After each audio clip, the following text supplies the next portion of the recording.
Fantasy is far and away my favorite genre to write. I love being able to do just about anything with my characters and stories, and writing fantasy is the best way to do that. What I don't love is world building. I don't hate it, but compared to crafting characters and storylines, world building has always kind of taken a backseat for me. However, I'm in the process of writing a novel called The Azure Mirage, along with brainstorming for a bunch of other stories that I'd like to eventually take place in the same universe. This will let me play around with interconnected stories, and more importantly, save me the trouble of having to build an entirely new world for each story I want to write. And so, I've been slowly but surely building up a new fantasy universe I've been calling Shattered Chord, and today I want to tell y'all about it. I've done videos talking about the Shattered Chord universe before, but I'd like this to be the start of a series where I more formally introduce you all to the world and concepts I've been playing around with. In this first installment, I'll be focusing on the pantheon of gods and the different humanoid beings that exist, since those sort of form the background for the entire world.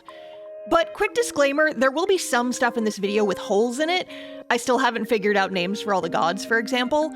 Additionally, everything here is subject to change in the future, so if anything here contradicts future videos or stories, don't use this video as gospel.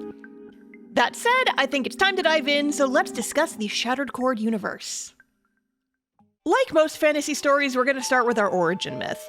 The gods of Shattered Chord provide the backbone for the entire world, so I think it's best to start there. A very long time ago, there was nothing. The nothing is kind of assigned its own godly presence in this world, but stick that one back in the oven because it's not done cooking yet. Then, born out of that nothing were 10 all-powerful beings known as gods.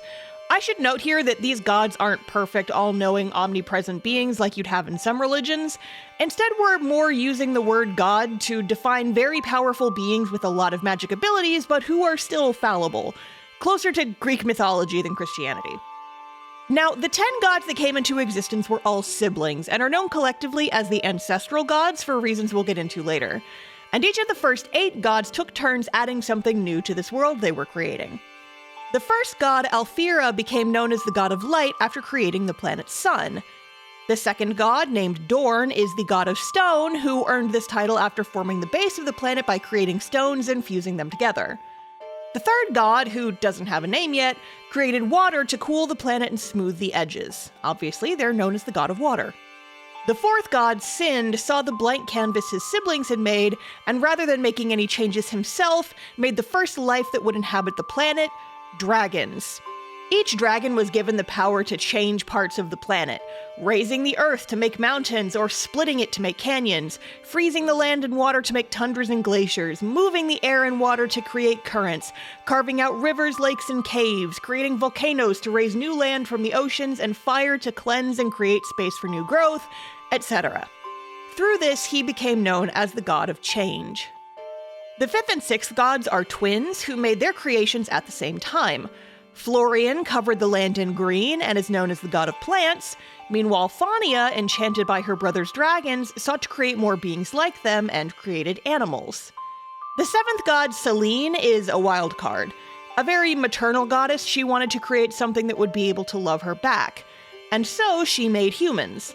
Small creatures with intelligence and appearances similar to the gods who could inhabit this world and worship their creators.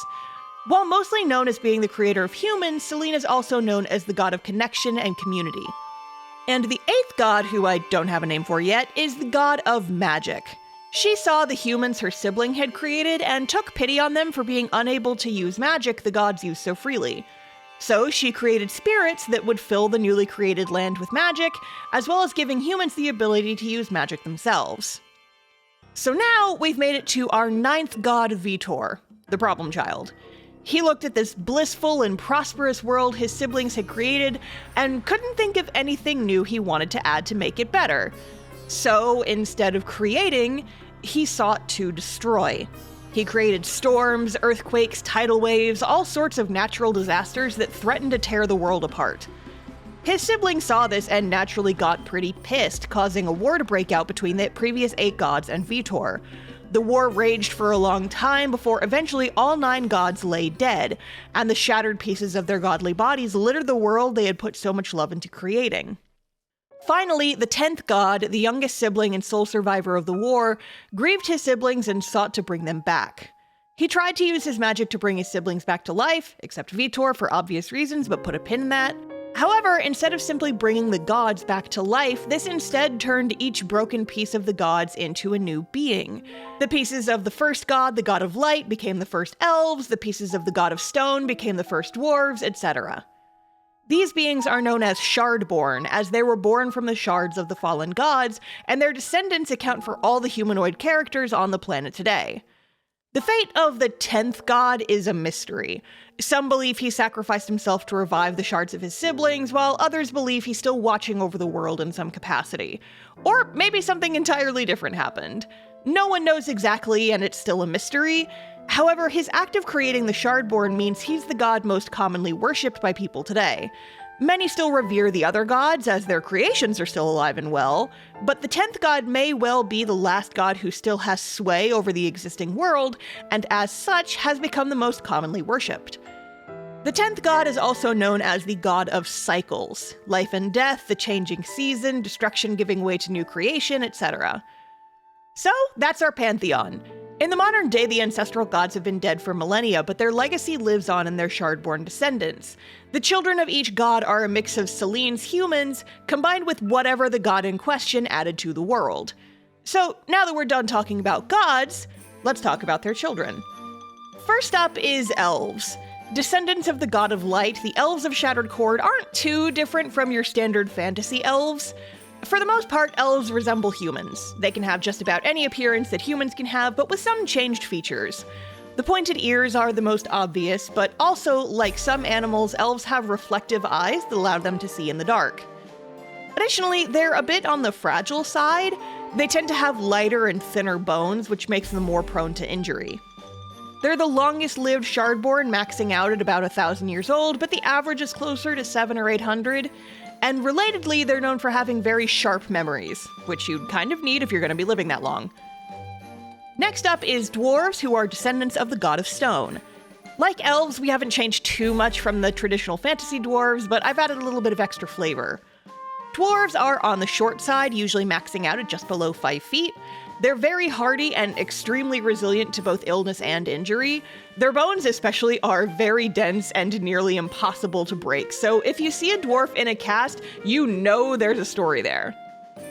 Appearance-wise, dwarves are based on stones. Their hair and skin colors and textures are similar to different types of stone, and the features of those stones are present on their bodies. For example, sandstone dwarves will have faint stripes on their skin, or multicolored streaks in their hair, obsidian dwarves will be solid jet black, and opaline dwarves will have flecks of color in their skin. Like elves, dwarves are also very long-lived, averaging about 500 years old and maxing out at about 800.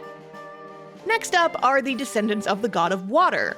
I don't have a name set in stone for them yet, but we'll use Aquari for a temporary name. Aquari are a bit like water elementals or water genasi in D&D. They can breathe underwater and are very skilled swimmers, but they are not fish-like. Fish people are different. There are no fins or gills on Aquari. Aquari are very diverse, with skin, hair, and eye colors that include any color water is known to be, ranging from blue, green, gray, black, and even nearly white.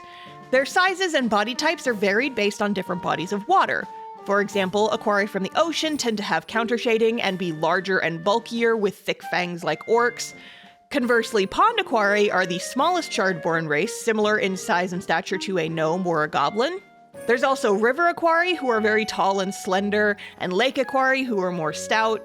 There's a lot of in-between in this as well. I just like the idea of the very first Aquari took on attributes similar to whatever water source their shards were closest to and ran with it. Dwarves are similar in that they took on the appearance of whatever type of stone their shard was closest to. Next, we have the children of the god of change, the Cinderins. If you watch my previous world-building videos, you've heard a bit about these guys already. I like tieflings and wanted to rework them for a setting where devils and demons aren't a thing. So, like the dragons they're based on, Cinderins are elemental. They're very colorful, and their skin and hair color usually corresponds to their native element. Blue and white for water and ice, shades of brown and gray for stone, red and orange for fire, yellow and green for wind. However, in the modern day, this tends to be less strict, as there's been a lot of mixing across elements over vast generations, and many Cinderins don't have one specific element they align with. My character Verity, for example, is purple, which means red and blue got mixed somewhere back in her family tree. Basically, Cinderins can be any color, because I said so. Screw you, Player's Handbook.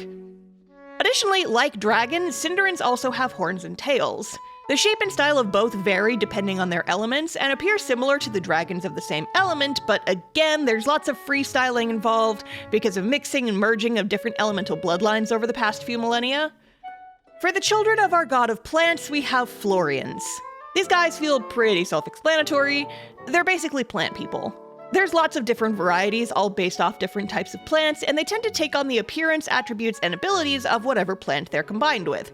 Flowers, trees, types of grass, etc. Most don't need to eat and can sustain off sunlight and water, and their lifespan varies wildly. Some might only live as long as a human, while others, usually based on trees, can be as long-lived as elves. Then we have Faunials, who are descendants of the god of animals, and these guys are also pretty self-explanatory. Their bone structure is typically human, but with added attributes like tails, ears, horns and antlers, hooves, claws, etc. They usually lean more on the human side, more like catgirls and less like tabaxi, though I'm considering having some that can shift into a slightly more animalistic version. I like playing with limits in a magic system, but I don't want to limit myself too much, you know? Faunials can be based off pretty much any animal: mammals, reptiles, insects, birds, and even fish. I mentioned earlier that Aquari aren't fish-like, and that's because fish people are covered by Faunials. Like Florians, Faunial lifespan varies depending on the animal they're based on, but tend to be on the shorter side, living slightly longer than humans. And speaking of humans, there's two. Kinda. Sorta? So I may end up changing some names here, similar to how Dungeon Meshi does it, where all humanoids are called humans and the human equivalent are called tallmen. I might rename my normal humans to something else and call all the descendants of the gods Shardborn humans, but as of yet, I am unsure. Point is, humans exist and they're basically the same as humans in real life. However, there's also the Shardborn descendants of Selene, the creator of humans. All our other Shardborn have been humans plus whatever the god added to the planet, so Selene's Shard would be humans plus humans again? But that's boring, so I'd like to do something more with it. I don't know what, but something. For now, I'm just gonna call this hypothetical group of people Humans 2, and if you have any suggestions for what Humans 2 could be, please post in the comments because I am struggling over here. The catch is it needs to be related to Selene in some way. Mother of humans, goddess of love and community and connection, and it can't be anything used in any other Shardborn races, and we haven't gone over all of them yet, so finish the video before commenting. My thoughts right now are maybe Humans 2 have extra limbs, or wings. I don't know. It's still cooking. It's raw. The last of our Shardborn types are the descendants of the god of magic, whose name is undecided, but the temporary name I'm using for her children is Aetherlings. Aetherlings are the closest thing this world has to Fae or Aasimar. They mostly look like normal humans or elves, but something isn't right. The biggest thing of note is that they have wings. Not animal-esque wings, but wings made of hard light magic similar to the wings some characters have in Tales and Symphonia. They can have other physical attributes like glowing eyes or markings, colorful bodies, horns and tails, etc., but it varies wildly between individuals. The wings are pretty consistent, but I'm debating if they would be able to hide the wings on command or if they'd be visible all the time.